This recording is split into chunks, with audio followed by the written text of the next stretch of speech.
రండి. బాబు స్కూల్కి వెళ్ళిపోయారా? వెళ్ళిపోయాడండి. మీ వారు ఆఫీస్కి వెళ్ళిపోయారా? లేదండి, ఇవాళ ఏ దేవతలు కనకరించారా కానీ ఇంటి పట్టునే ఉన్నారు.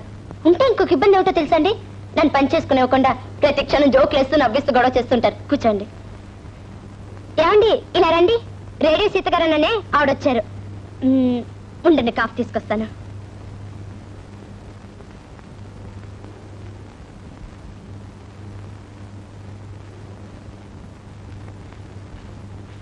నమస్కారం అండి.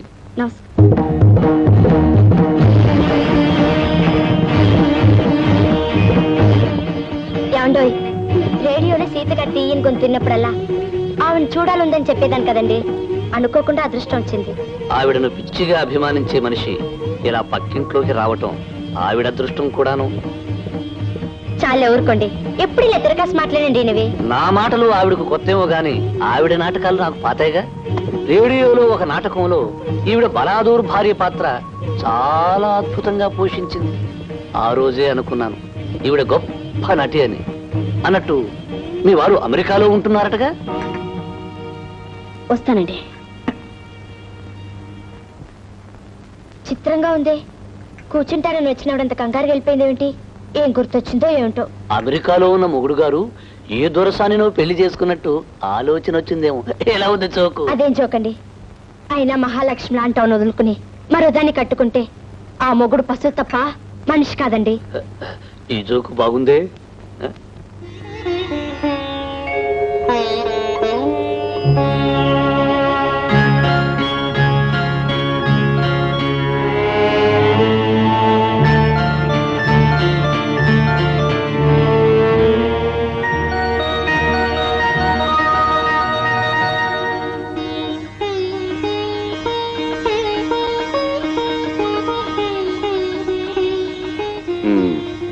మళ్ళీ దీనికి తగ్గొస్తుంది.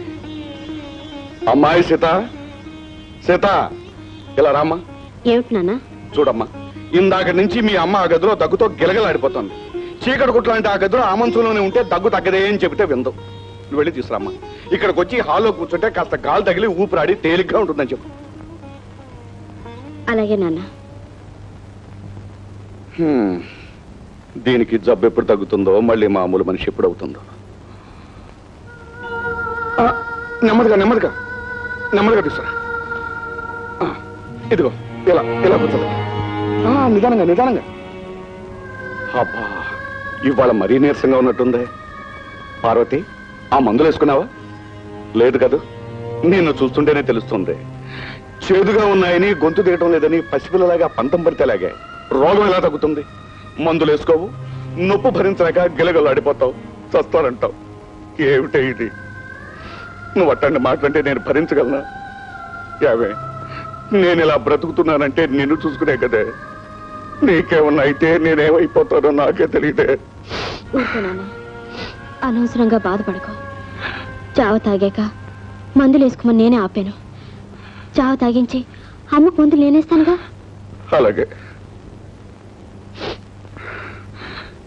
నేను ఇలా అంటున్నానని మూతి ముడుచు కూర్చోవడం కాదు పార్వతి. నువ్వే ఆలోచించు. మందులు వేసుకోనని, ఇంజక్షన్ చేయించుకోనని మంకు పట్టు కూర్చుంటే రోగం ఎలా కుదురు పడుతుంది చెప్పు. ఏమంటున్నావు? అమ్మాయి పెళ్ళా చేయిద్దామే.